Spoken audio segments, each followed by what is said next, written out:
Hello and good morning to all. आप सभी का स्वागत है आईटीटी ऑनलाइन क्लासेस में।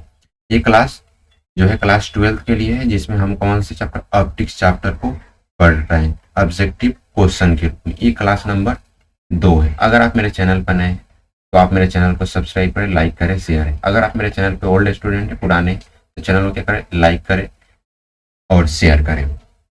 जैसा कि आप जानते हैं क्लास नंबर ये 2 है, यानी इससे पहले हम क्लास नंबर 1 को क्या कर लिए, कंप्लीट कर लिए। अगर आप क्लास पहले वाले क्लास को नहीं देखे हैं तो लिंक इसके डिस्क्रिप्शन में दिया है, जाकर वहां से लिंक देख सकते हैं। चाहे आप इसके लिए मैंने प्ले लिस्ट अलग से बना दिया, उस प्ले लिस्ट को चेक कर सकते हैं। उस प्ले लिस्ट में सीक्वेंस वाइज क्लासेस यानी क्लास 1 क्लास 2 पूरी तरह से वहां पे क्लासेस आपको मिल जाएंगी। ठीक है, तो आप प्ले लिस्ट चेक करना ना भूलेंगे। साथ ही साथ इसके अलावा डिस्क्रिप्शन में मैंने लिंक डाला है।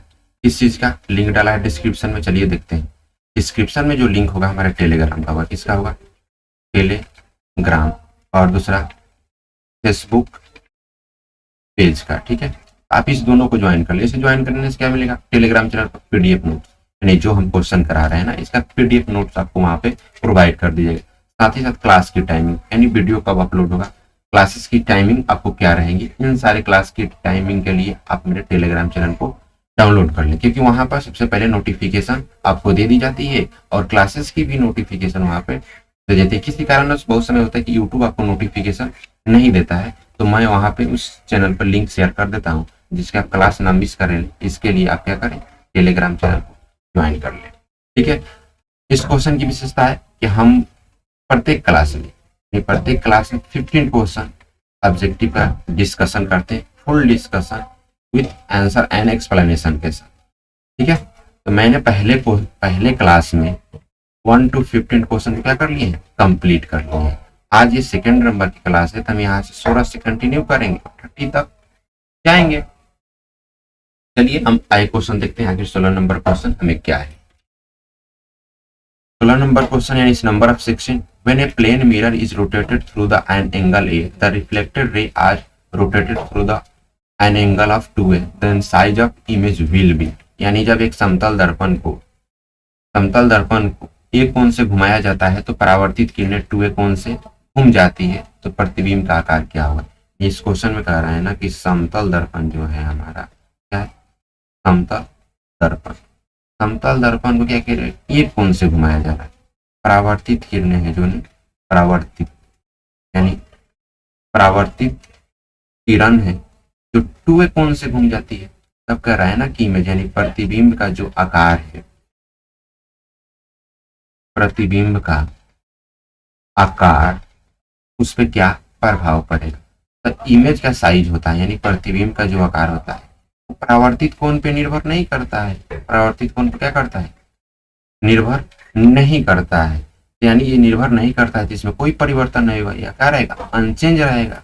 अनचेंज रहेगा यानी परावर्तित किरण पे प्रतिबिंब का साइज निर्भर नहीं करता है। ठीक है, तो ये कौन से घुमाए, 2a कौन से घुमाए, उससे निर्भर, उससे भी इस पर कोई लेना देना नहीं है। ये इमेज का निर्माण करेगा तो करेगा, जैसा है बस तो वैसा निर्माण करेगा। समतल दर्पण की खासियत होती है।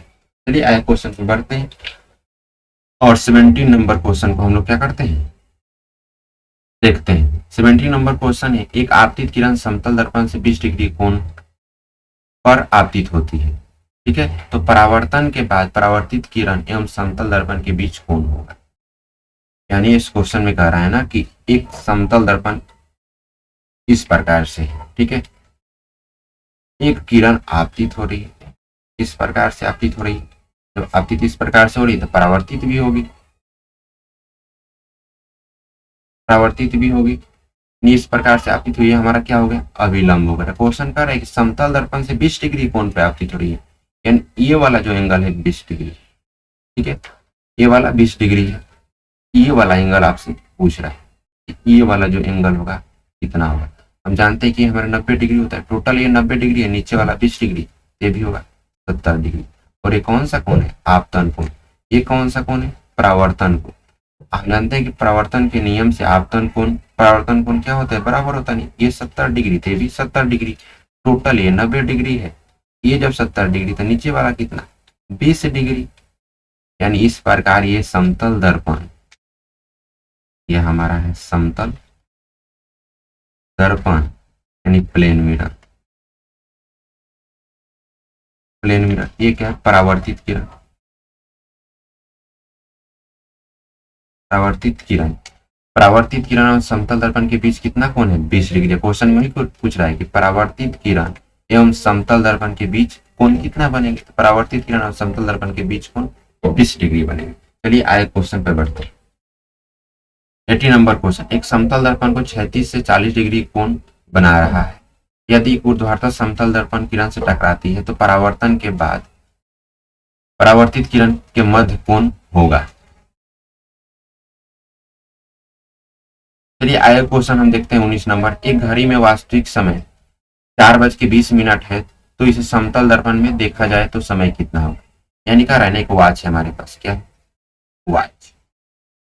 इसमें जो हमारा टाइम हुआ है ना 4:20 हो रहा है। तब कह रहा है इसके सामने अगर समतल दर्पण रख दिया जाए, समतल दर्पण, तब इसमें जो टाइम बनेगा तो कितना बनेगा, इसका टाइमिंग कितना होगा टाइम।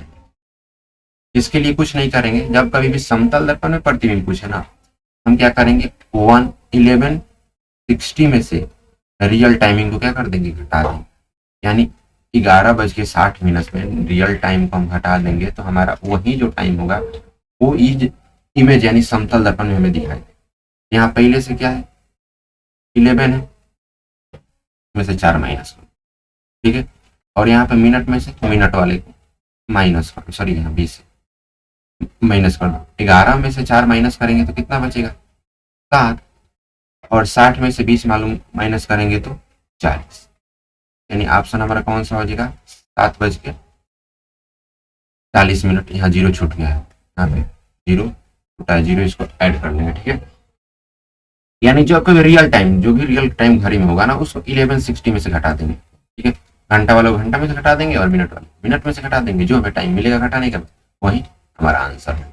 यानी इसका आंसर 7:40। चलिए क्वेश्चन पर बढ़ते हैं। 20 नंबर है, किसी स्थिर समतल दर्पण के सामने कोई व्यक्ति 7 मीटर प्रति चाल से दर्पण से दूर जा रहा है, तब व्यक्ति के सापेक्ष प्रतिबिंब का वेग कितना होगा। बहुत ही बढ़िया क्वेश्चन, इसको देखेंगे। यानी इस प्रकार से का है हमारा समतल दर्पण, ये जो हमारा है कौन सा, समतल दर्पण, समतल दर्पण प्लेन, ठीक है। यहाँ पे कोई व्यक्ति है, यानी यहाँ पर कोई इसका व्यक्ति होगा, ठीक है। इसका इमेज भी इधर बनेगा, लाजमी सी बात, इमेज बनेगा। और ये व्यक्ति क्या कर रहा है, दर्पण से दूर जा रहा है 7 मीटर पर सेकेंड की चाल से। अच्छा, इसका ये किसका स्पीड है, ऑब्जेक्ट की, क्या है, वस्तु है, ये ऑब्जेक्ट है, क्या है, ऑब्जेक्ट यानी वस्तु है। यानी ये जो वीओ है, क्या है, वीओ का मान कितना है, 7 मीटर पर सेकेंड। और तो जब वस्तु इमेज से प्रतिबिंब से दूर जा रहा है, ये जो वस्तु है प्रतिबिंब से दूर जा रहा है, इमेज भी क्या करेगा, प्रतिबिंब से दूर जाएगा, ये भी जाएगा दूर से उतना ही स्पीड से, 7 मीटर पर सेकेंड के वेग से। तब क्वेश्चन में पूछ रहा है ना, तब क्वेश्चन में पूछ रहा है ना कि व्यक्ति के सापेक्ष प्रतिबिंब का चाल कितना हो। यानी व्यक्ति के सापेक्ष, जब कभी सापेक्ष के चाल पूछे ना, यानी यहाँ पे रिलेटिव वेलोसिटी का यूज करेंगे, यहाँ पे रिलेटिव वेलोसिटी का यूज करेंगे। और साथ ही साथ देखिए दोनों का डायरेक्शन अपोजिट है, दोनों का डायरेक्शन अपोजिट है, देखो किसी का माइनस ले ले। यानी यहाँ से हम कर सकते हैं, किसके सापेक्ष निकालना है, व्यक्ति के सापेक्ष, व्यक्ति के सापेक्ष निकालना था, वीओ माइनस ई आई करेंगे, सॉरी यहाँ पे आई होगा इमेज, ठीक है। वीओ का मान कितना है, 7 मीटर पर सेकेंड, यानी 7 ही सिर्फ रखते हैं, और माइनस 7 तो पहले से ही, यानी दोनों को ऐड कर देंगे तो 14 मीटर पर सेकेंड हमें आंसर मिलेगा। यानी जो इसका आंसर होगा, व्यक्ति के सापेक्ष प्रतिबिंब की जो चाल हो जाएगी, कितना हो जाएगी, 14 मीटर पर सेकेंड। रियल स्पीड जो है इमेज का और ऑब्जेक्ट का दोनों इक्वल होगा, 7 मीटर पर सेकेंड ही होगा। लेकिन यहाँ पर रिलेटिव आ जाने की वजह से, सापेक्ष आ जाने की वजह से क्या हो जाएगा, यहाँ पर हम सापेक्ष वेग लेंगे, रिलेटिव वेलोसिटी लेंगे। रिलेटिव वेलोसिटी लेने की वजह से दोनों क्या हो जाएंगे, माइनस होंगे, और दोनों माइनस होने के लिए एक अपोजिट डायरेक्शन है, तो डायरेक्शन के लिए हम क्या करेंगे, माइनस चिन्ह का यूज करेंगे। इस प्रकार हमें दोनों क्या हो जाएंगे, जुड़ जाएंगे, 14 मीटर आंसर हमें हो जाएंगे। चलिए आगे क्वेश्चन पर बढ़ते हैं, पढ़ देखते। एक गेंद को समतल दर्पण के सामने 15 मीटर की दूरी पर स्थित है। यदि आप वस्तु के पीछे दर्पण से 45 मीटर के दूरी पर खड़े हैं तथा इसके प्रतिबिंब को देखते हैं, तब आपकी आंख के द्वारा फोकस की गई दूरी कितनी होगी। यानी इस क्वेश्चन कह रहा है ना इस प्रकार से, ये समतल दर्पण, ये जो है हमारा समतल दर्पण, ठीक है, समतल दर्पण है, ठीक है। समतल दर्पण के सामने 15 मीटर की दूरी पर एक ऑब्जेक्ट है, यानी ये हमारा वस्तु है, ठीक है। ये वस्तु है, कितनी दूरी पर है, 15 मीटर की दूरी, ठीक है, 15 मीटर की दूरी पर, 15 मीटर की दूरी पर। और हम कितने दूरी पर खड़ा है, 45 मीटर की दूरी पर वस्तु के पीछे दर्पण से, दर्पण से हम 45 मीटर की दूरी पर खड़े हैं। अच्छा, जो इसका इमेज बनेगा वो 15 मीटर की दूरी पर बनेगा दर्पण से पीछे, यहाँ पर, ठीक है, इतना ही दूरी पर बनेगा। तब कह रहा है ना, तथा इसके प्रतिबिंब को देखते हैं, तब आपकी आंख के द्वारा फोकस की गई दूरी, यानी हम यहाँ पे खड़े हैं इस बिंदु पे 45 मीटर की दूरी पर जब हम खड़े हैं तो हमारा आंख भी यहीं पर होगा, हमारा आंख क्या होगा, यहीं पर होगा। और फोकस कर रहे हैं यानी इस वस्तु को क्या कर रहे हैं, हम देख रहे हैं, यानी इतनी दूरी तक हम देख रहे हैं। जितनी दूरी तक देखेंगे उतनी दूरी तक हम अपने आप को फोकस करेंगे, तो उतनी दूरी पर क्या करेंगे, हम फोकस करेंगे। तो इस हमारी आंख और प्रतिबिंब के बीच की दूरी कितनी है, यानी हम खड़ा है वहां से लेकर प्रतिबिंब की दूरी 45 मीटर है, और प्रतिबिंब दर्पण से प्रतिबिंब की दूरी कितनी, 15 मीटर। दोनों को ऐड कर देंगे, 45 प्लस 15, तो हमें मिल जाएगा टोटल 60 मीटर, यानी 60 मीटर हमारा क्या होगा। चलिए क्वेश्चन की तरफ बढ़ते हैं। क्वेश्चन नंबर 22 को देखते हैं। 22 नंबर क्वेश्चन कर रहा है, समतल दर्पण में वास्तविक प्रतिबिंब प्राप्त होगा। The real image obtained from plane mirror will be. Option है किसी भी स्थिति में नहीं, जब वस्तु दर्पण के संपर्क में हो, यदि दर्पण आपतित प्रकाश किरण अभिसारी हो, यदि दर्पण पर आपतित प्रकाश किरण अपसारी हो। चलिए देखते हैं, बहुत सारे आंसर लोग इसका देखेंगे। किसी भी स्थिति में समतल दर्पण में रियल इमेज का निर्माण नहीं होता। जी, रियल इमेज का निर्माण एक कंडीशन में होता है। तो किस कंडीशन में होता है, देखिए, रियल इमेज का निर्माण हो रहा है, इसका मतलब ऐसा होगा कि यहाँ पे दो प्रकाश किरण वास्तव में मिल रही होगी। बात से एग्री है, यानी रियल इमेज का निर्माण हो रहा है, इसका मतलब दो प्रकाश किरण वास्तव में क्या कर रही होगी, मिल रही होगी। इस प्रकार से तभी तो रियल इमेज का निर्माण होगा, इस प्रकार से मिल रही होगी। दर्पण से परावर्तन होने के बाद, दर्पण से क्या होने के बाद, परावर्तन होने के बाद। चलिए, ये दर्पण से परावर्तन, इस प्रकार से प्रकाश की किरण क्या होगी, आई होगी, यहाँ पर आई होगी। यहाँ से भी एक प्रकाश किरण क्या होगी, आई होगी। ये प्रकाश किरण क्या होगी, आई होगी। इस प्रकार से प्रकाश किरण आकर दर्पण किस बिंदु पर टकराई होगी, फिर वापस गई होगी। ये दूसरी प्रकाश किरण इस प्रकार आई होगी, दर्पण से परावर्तित होकर दोनों इस बिंदु पर क्या हो रहे हैं, मिल रहे हैं। मान लीजिए ये बिंदु पर मिल रहा है, ये बिंदु पर वास्तव मिल रहे हैं, तो वहां पे वास्तविक प्रतिबिंब का निर्माण होगा।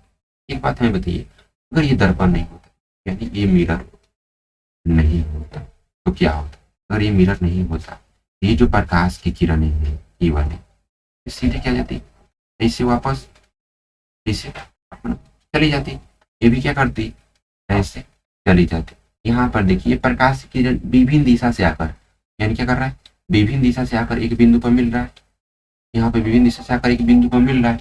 और जब प्रकाश की किरण विभिन्न दिशा से आकर एक बिंदु पर मिले तो कौन सा किरण पुंज होता है, अभिसारी होता है। यानी यदि दर्पण पर आपतित प्रकाश की किरण अभिसारी होगा तो समतल दर्पण कैसा निर्माण करेगा, प्रतिबिंब का वास्तविक। बात को नोटिस करिएगा, मात्र एक कंडीशन है समतल दर्पण में वास्तविक प्रतिबिंब बनाने का, और साथ ही साथ इस ऑब्जेक्ट का जो स्थिति होगी ना अनंत पर, इस बात को नोटिस करिए। एक ही कंडीशन है कि समतल दर्पण पर आपतित प्रकाश अभिसारी के रूप में अगर आपतित होती है तभी जाकर इमेज जो होगा रियल बने, अदरवाइज रियल नहीं बनेगा। ये तो जनरल कंडीशन ही, वो आभासी बनाएगा, सीधा बनाएगा। चलिए, तो इसका आंसर इस प्रकार हमें कौन सा हो जाएगा, ऑप्शन सी हो जाएगा। ठीक है, ऐसा ना तो नहीं किसी भी स्थिति में नहीं, किसी भी स्थिति में नहीं, एक कंडीशन है वास्तविक बनाने के लिए। चलिए आगे क्वेश्चन में बढ़ते हैं और 23 नंबर क्वेश्चन हम देखते हैं। 23 नंबर क्वेश्चन कर रहा है, यदि दो समतल दर्पण एक दूसरे से 36 डिग्री कोण पर झुके हैं तो दोनों के बीच रखी वस्तु के प्रतिबिंब की संख्या कितनी होगी। If a two plane mirror are inclined at the angle of 30 36 degree to each other. So the number of image of object is placed between them will be. यानी कह रहा है ना कि दो समतल दर्पण है, कितना, दो समतल, यानी टू प्लेन मिरर, ठीक है, टू प्लेन मिरर जो कितने कोण पर झुके हैं, 36 डिग्री कोण पर। हम जानते हैं कि जब दो समतल दर्पण थीटा कोण पर झुकते हैं तो जो नंबर ऑफ इमेज होता है 360 बाई कितना होता है, थीटा होता है। यहाँ पर थीटा का वैल्यू कितना है, 36 डिग्री, यहाँ पर रख दो थीटा का वैल्यू 36 डिग्री। 360 के बाद 36 से डिवाइड करेंगे तो कटेगा तो कितना मिलेगा, 10 मिलेगा। और साथ ही साथ एक बात को नोटिस करेंगे, जो ये संख्या आता है ना, इसके बारे में थोड़ी नोटिस करने वाली बात यह है ना, ये संख्या है कैसा, दो प्रकार की संख्या हो सकते हैं। हो सकता है कि ऑड हो जाए, क्या हो जाए, ऑड हो जाए, क्या हो जाए, ऑड हो जाए, और इवन हो सकता है। अगर ऑड आ जाए, क्या आ जाए, ऑड आ जाए, एच डी जो संख्या है वही प्रतिबिंब की संख्या हो जाएगी। लेकिन इवेन आए, क्या है, इवेन आए, उसमें से हम -1 कर देंगे। जो हमारा 10 आया है तो 10 एक इवेन संख्या, इसलिए इसमें से हम -1 कर देंगे। तो -1 करेंगे तो हमें 9 मिलेगा। कितना मिलेगा, 9 मिलेगा। तो 9 हमारा क्या हो जाएगा, प्रतिबिंब संख्या हो जाएगा, प्रतिबिंब संख्या हो जाएगा, नंबर ऑफ इमेज हो जाएगा, ठीक है। यानी नंबर ऑफ इमेज हमारा कितना हो जाएगा, 9, ऑप्शन सी, ठीक है। चलिए आगे क्वेश्चन में बढ़ते हैं और 24 नंबर क्वेश्चन देखते हैं क्या है। 24 नंबर क्वेश्चन, 24 नंबर क्वेश्चन में एन ऊंचाई की वस्तु का संपूर्ण प्रतिबिंब दर्पण में देखने के लिए दर्पण की ऊंचाई कम से कम होनी चाहिए। To see complete image of an object of height N in the mirror, the height of mirror must be at least होना चाहिए। कह रहा है ना कि जो हमारा ऑब्जेक्ट है, क्या है, ऑब्जेक्ट बोले तो वस्तु, ऑब्जेक्ट बोले तो वस्तु, वस्तु की जो हाइट है कितनी है, एन, ठीक है, एन है। पूछा है कि दर्पण की ऊंचाई कितनी, दर्पण की ऊंचाई यानी हाइट मिरर की कितनी होनी चाहिए, मिरर की कितनी होनी चाहिए, ताकि इसका जो हम प्रतिबिंब है क्लियरली, यानी एन ऊंचाई के प्रतिबिंब को क्लियरली, तो जो इमेज का हाइट एच होगा ना, वो ऑब्जेक्ट के हाइट का हाफ होता है। यानी जितना हम हाइट का ऑब्जेक्ट लेंगे तब कम से कम, ये कम से कम बोल रहा हूँ, ये जो हमारा है हाइट, ये कम से कम हाइट है, यानी इतना कम से कम आपको देना ही पड़ेगा, आधा ऊंचाई का। यानी हम 10 मीटर का वस्तु ले रहे हैं तो उसका पूरा प्रतिबिंब देखने के लिए कम से कम 5 मीटर का दर्पण होना ही चाहिए। ऐसा नहीं कि 5 मीटर से कम होगा तो हम देख पाएंगे, नहीं, कम से कम 5 मीटर, कम से कम 5 मीटर, और 5 मीटर से अधिक भी होगा तब भी हम देख पाएंगे। तो कम से कम 5 मीटर यानी आधा होनी चाहिए। जितना हाइट का ऑब्जेक्ट है उतने से आधे हाइट का क्या होना चाहिए, हमें दर्पण होना चाहिए। यानी इस प्रकार आधे हाइट का कितना होना चाहिए, एन, यानी एन ऊंचाई का वस्तु है, प्रतिबिंब का हाइट कितना होना चाहिए, n/2। चलिए आगे क्वेश्चन पढ़ते हैं और क्वेश्चन नंबर 25 को देखते हैं। और प्रतिबिंब की संख्या कितनी होगी यदि दो समतल 45 डिग्री के कोण पर झुके हैं। यानी फिर कह रहा है ना, दो समतल दर्पण है, थीटा बराबर कितना डिग्री है, 45 डिग्री है। जानते हैं कि जब दो समतल दर्पण में प्रतिबिंब की संख्या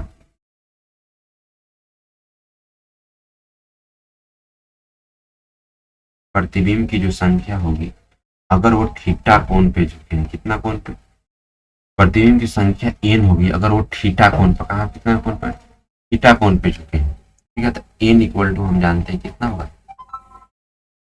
360 बाई थीटा होगा, 360 बाई थीटा होगा। यहाँ पर थीटा का मान रख दो, थीटा का मान यहाँ पर कितना है, 45 डिग्री। तो 360 में अगर हम 45 का मान रखेंगे, अगर 360 को हम क्या करेंगे, 45 से डिवाइड करेंगे तो हम पाएंगे कि हमारा आंसर कितना आ रहा है, 8। कितना आ रहा है, 8 आ रहा है। यानी एन इक्वल टू कितना आएगा, 8 आएगा। और साथ ही साथ इसको देखेंगे, अगर ये इवन नंबर क्या है, यानी डिवाइड करने के बाद अगर इवन नंबर है, जैसे -1 करते हैं, -1 करना ना भूलेंगे। एन चूंकि 8 इवन नंबर है, एक हम माइनस करेंगे, एक माइनस करने के बाद हमें कितना मिलेगा, 7, यानी अब नंबर ऑफ इमेज कितना हो जाएगा, 7। चलिए आइए क्वेश्चन बढ़ते हैं और 26 नंबर देखते हैं। 26 नंबर क्वेश्चन क्या है। एक व्यक्ति की ऊंचाई 12 मीटर है। यदि वो अपना प्रतिबिंब हमेशा 12 मीटर से कम ऊंचाई से कम देखता है तब दर्पण होगा। The height of a person is 12 metre if he always see his image less than height of 12 metre then mirror. यानी कह रहा है ना कि एक जो व्यक्ति है, क्या बेचारा जो व्यक्ति है, व्यक्ति की हाइट कितनी है 12 मीटर, 12 मीटर। ये जो अपना प्रतिबिंब देखता है एक दर्पण में, प्रतिबिंब देखता है कितना, हमेशा 12 मीटर से 12 मीटर से कम की देखता है। क्या करता है 12 मीटर से कम देखता है हमेशा। इसकी जो कहानी है हमेशा कम, ठीक है, हमेशा कम देखता है, ऑलवेज। ऑलवेज क्या करता है कम देखता है। अब देखिए दर्पण हमारे पास तीन है। पहला कौन सा, समतल। समतल है तो बराबर बनाए। समतल है तो प्रतिबिंब में जितना हाइट कराएगा वस्तु उतना ही हाइट का बनेगा, यानी समतल होने वाला नहीं। अवतल जो है छोटा, 12 और बराबर बनाता है, ठीक है। अवतल है जो छोटा और बड़ा और बराबर बनाता है, यानी अवतल भी नहीं हो सकता। अब बचा कौन सा, उत्तल। जो उत्तल है वो हमेशा छोटा बनाता है वस्तु से। जितना हाइट का वस्तु होगा ना उससे हमेशा हमेशा छोटा बनेगा। इस क्वेश्चन में क्या रहेगा, हमेशा 12 मीटर से कम दिख रहा है। इस प्रकार ऑप्शन हमें ये हो जाएगा उत्तल दर्पण। चलिए आए क्वेश्चन पढ़ते हैं। क्वेश्चन नंबर 27 का रूप करते हैं। एक प्रकाश पुंज को दो दर्पण द्वारा परावर्तित किया जाता है, जैसे कि पनडुब्बी में लगी पेरिस्कोप में होता है। यदि दर्पण एक कोण से घुमाया जाता है तो परावर्तित किरणें अपने मार्ग से घूम जाती है, ठीक है। कितने मार्ग से घूम जाती है, यानी जब हम दर्पण को क्या करेंगे, एक कोण, जितना ही कोण से हम घुमाएंगे तो हमारा परावर्तित किरण है कितना, परावर्तित किरण जो है उसके दोगुने कोण से घूमेगी। यानी एक कोण से दर्पण को घुमाएंगे तो परावर्तित किरण कितने कोण से, दोगुने कोण से घूमेगी, यानी 2 कोण से घूम जाएगी, ठीक है। ये आए क्वेश्चन पे बढ़ते हैं। क्वेश्चन नंबर 28 को देखते हैं। समतल दर्पण की फोकस दूरी, the focal length of plane mirror. यानी समतल दर्पण की जो फोकस दूरी होती है, यानी फोकस दूरी समतल दर्पण की होती है, कितना होती है, समतल दर्पण की जो फोकस दूरी होती है वो अनंत होती है। समतल दर्पण की फोकस दूरी यानी एफ जो होता है कितना होता है, अनंत होता है। इस प्रकार इसका आंसर कौन सा हो जाएगा, डी, ठीक है। याद रखिएगा समतल दर्पण की फोकस दूरी हमेशा अनंत होती है, ठीक है। आगे क्वेश्चन बढ़ते हैं और देखते हैं। 29 नंबर क्वेश्चन। समतल दर्पण की वक्रता त्रिज्या यानी आर, आर हमें चाहिए वक्रता